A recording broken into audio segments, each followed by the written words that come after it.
दोस्तों, मैं सुंदर जांगड़ा एक बार फिर से आपका इस वीडियो में स्वागत करता हूं, जिसमें आज हम लोग एक्सरसाइज 3.1 क्वेश्चन नंबर सेकंड पे डिस्कस करने वाले हैं। तो चलिए क्वेश्चन नंबर सेकंड को डिस्कस करने से पहले यहां पे मेरे साथ जो भी नए बच्चे जुड़े हैं वो मेरे चैनल को सब्सक्राइब करें और बेल आइकन को प्रेस करें, ताकि मेरी जो भी अपडेट वीडियो आए वो आपको नोटिफिकेशन के जरिए आप तक पहुँच जाए। तो चलिए देखते हैं question number second exercise 3.1।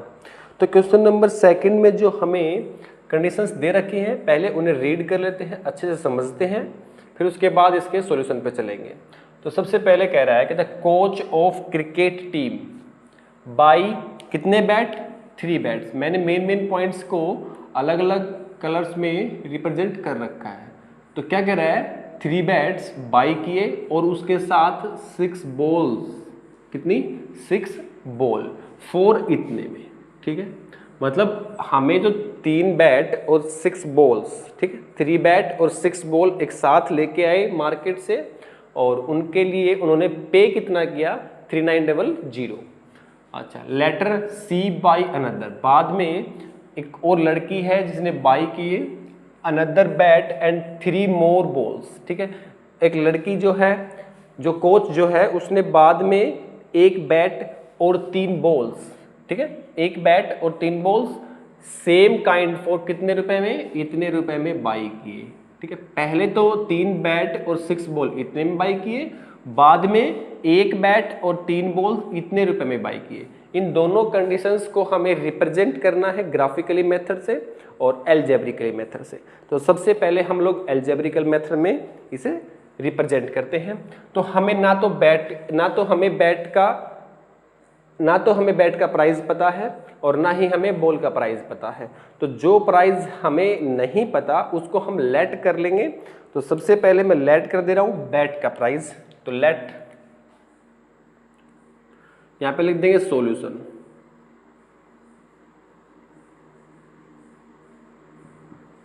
Late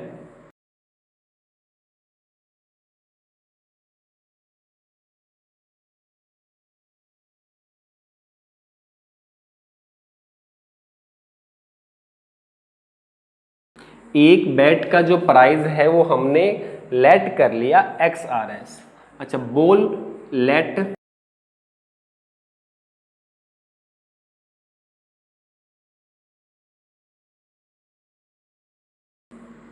YRS, ठीक है। हमने लेट कर लिया कि हमारे पास जो बैट है जिसका प्राइस है वो X रुपए है, और Y का जो है वो, सॉरी, बॉल का जो प्राइस है वो Y रुपए है। तो सबसे पहले हमें दे रखा है कि 3 बैट और 6 बॉल। आपको ये पता है कि हमारे पास जो एक बैट है उसका प्राइस X रुपीज़ है। तो 3 बैट का प्राइस कितना होगा, यहाँ पे लिखेंगे अकॉर्डिंग टू फर्स्ट स्टेटमेंट या फिर according to first condition.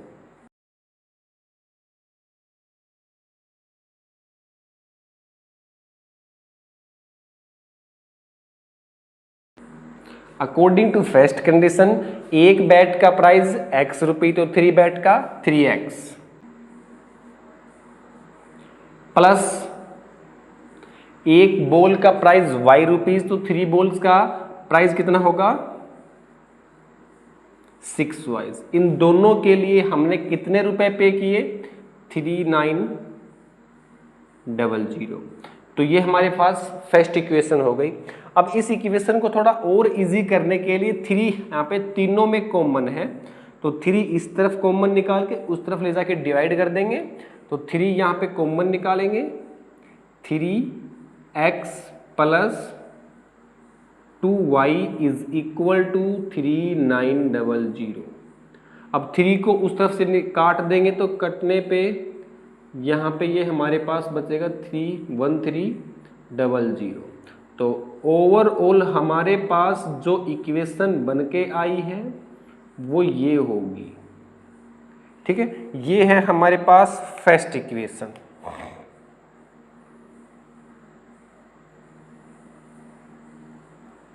Equation first. अब सेम एज इट इज तरीके से हम लोग सेकंड कंडीशंस, जो हमारे पास एक बैट और 3 बॉल्स दे रखी हैं जिसके लिए उन्होंने 1300 रुपए पे किए हैं, सेम इसी तरह से हम सेकंड इक्वेशन को भी फाइंड कर लेंगे।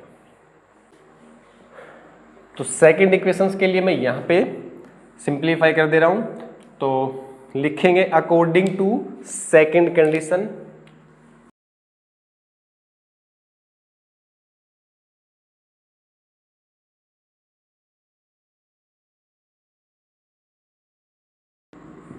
सेकंड कंडीशंस के अकॉर्डिंग हमें पता है कि एक बैट है, तो जो हमने लेट किया था वो बैट का जो रेट था, बैट का जो प्राइस था वो x था, तो एक बैट हम कितने का लेके आएंगे, x का, और 3 बॉल्स, एक बॉल का प्राइस y, तो 3 बॉल्स का price 3y plus 3y is equal to, दोनों के लिए कितना पे किया,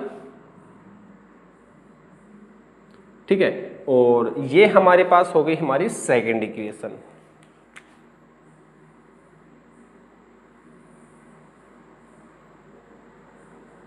अब इक्वेशन फर्स्ट और सेकंड्स को हम लोग ग्राफिकली रिप्रेजेंट करेंगे। अभी तक हमने इक्वेशन फर्स्ट और सेकंड को यहां तक हमने एल्जेब्रिकली रिप्रेजेंट किया था, अब करेंगे हम लोग इन्हें ग्राफिकली रिप्रेजेंट।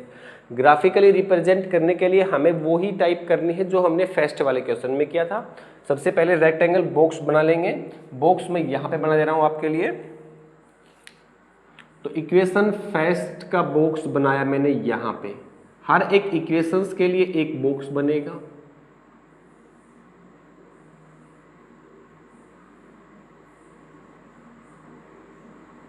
ठीक है, अब x की वैल्यू अपनी मर्जी से कुछ भी पुट करो, वहां पे हमें y की वैल्यू मिलेगी।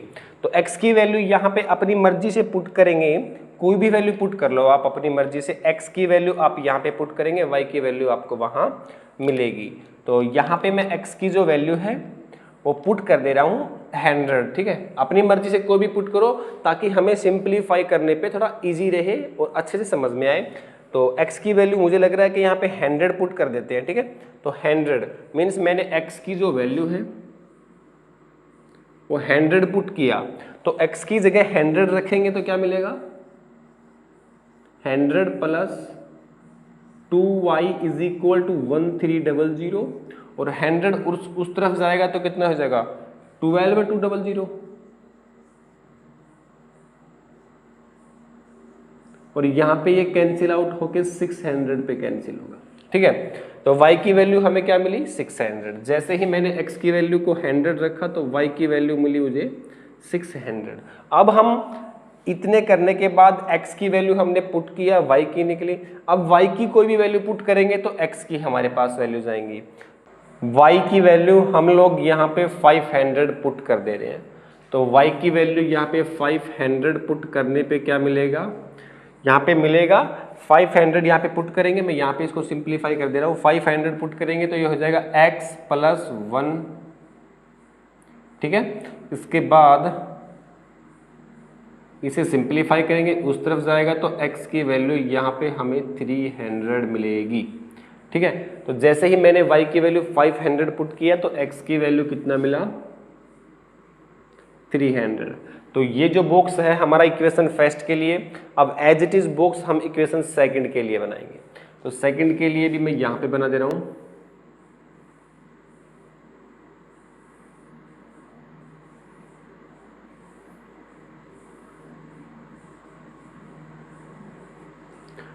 तो जैसे ही x की हम अपनी तरफ से कोई भी वैल्यू पुट करेंगे तो हमें क्या मिलेगी, y की वैल्यू। तो यहाँ पे हम लोग x की जो वैल्यू है वो 400 पुट कर ले रहे हैं। x की वैल्यू को 400 पुट करने पे क्या आंसर मिलेगा वो देख लेते हैं। तो 400 plus 3y is equal to 1300, 400 उस तरफ जाएगा, 3y इज इक्वल टू 900, यहाँ पे रिमाइंडर बच जाएगा, और ये 9 से ये 3 पे कट जाएगा, 300। जैसे ही मैंने x की वैल्यू 400 पुट किया तो y की वैल्यू हमारे पास 300 निकल के आया, ठीक है। अब यहाँ पे x की वैल्यू तो हमने यहाँ पे अपनी तरफ से रख लिया, अब रखेंगे y की वैल्यू, तो उससे हमें x की वैल्यू निकल के आएगी। अब y की वैल्यू क्या रखें, y की वैल्यू को हम लोग यहाँ पे 200 पुट कर ले रहे हैं। तो 200 पुट करने पे क्या मिलेगा, x प्लस 600 हो जाएगा, ये 200 से 3 को मल्टीप्लाई करेंगे इज इक्वल टू 1300, ये उस तरफ जाके माइनस होगा तो x की वैल्यू यहाँ पे 700 निकल के आएगी। तो जैसे ही मैंने y की वैल्यू को यहाँ पे कितना पुट किया था 200, जैसे ही मैंने y की वैल्यू को 200 पुट किया तो x की जो वैल्यू है वो कितनी निकल के आई 700। तो ये हमारे पास इन दोनों इक्वेशंस के बॉक्स बन के आए हैं। चलिए अब हम इन बॉक्स से ग्राफ कैसे रिप्रेजेंट करते हैं वो देख लेते हैं। तब तक आप इसे नोट डाउन कीजिए। देखते हैं नेक्स्ट स्लाइड में कि ग्राफिकली रिप्रेजेंट कैसे करेंगे। ठीक है, तो ये हमारे पास जो ग्राफ कुछ इस टाइप से होता है। ग्राफ पे हम लोग इस वाले बॉक्स की वैल्यूज को रिप्रेजेंट करेंगे पहले, उसके बाद इस वाले बॉक्स को। सबसे पहले मैं फर्स्ट वाले बॉक्स को जो रिप्रेजेंट करने वाला हूँ, तो x की वैल्यू हमारे पास 100 है, तो 100 ये वाला पॉइंट, ठीक है, ये पॉइंट, और y की वैल्यू 600 तो ये पॉइंट। अब ये दोनों पॉइंट इंटरसेक्ट कहाँ पे होंगे? अगर मैं इसको डॉटेड लाइन पे अगर बताऊं तो ये जो पॉइंट है ऐसे चलेगा और ये पॉइंट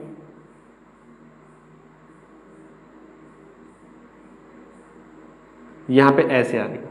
तो दोनों के जो डॉटेड पॉइंट है वो यहां पे इंटरसेक्ट कर रहे हैं। इन दोनों वैल्यूज को मिला के हमारे पास जो ये पॉइंट आया है ये है हमारे पास 100,600 का पॉइंट। ठीक है, तो अब देखते हैं सेकंड वाले वैल्यूज से। x की वैल्यू 300 और y की वैल्यू 500। x की वैल्यू 300 हमारे पास ये पॉइंट मिलेगा और y की वैल्यू 500 ये पॉइंट मिलेगा। अब इन दोनों से क्या क्या पॉइंट, अब ये हमें पॉइंट फाइंड कर लिया तो ये इन्हें हम हटा देंगे। ठीक है, हमें जो पॉइंट था वो चाहिए था। ठीक है, अब इन दोनों से हमें क्या मिलेगा? जो इन दोनों वैल्यूज को इंटरसेक्ट करता हो तो ये यहाँ पे वो पॉइंट होगा। ठीक है, तो इन दोनों वैल्यूज से हमने ये पॉइंट फाइंड किया। ठीक है, ये हमारे पास दो पॉइंट्स आ गए। इन दोनों पॉइंटों से हम लोग क्या करने वाले हैं? एक स्ट्रेट लाइन ड्रॉ करेंगे। तो इन दोनों पॉइंट्स से हम लोग स्ट्रेट लाइन ड्रॉ करेंगे।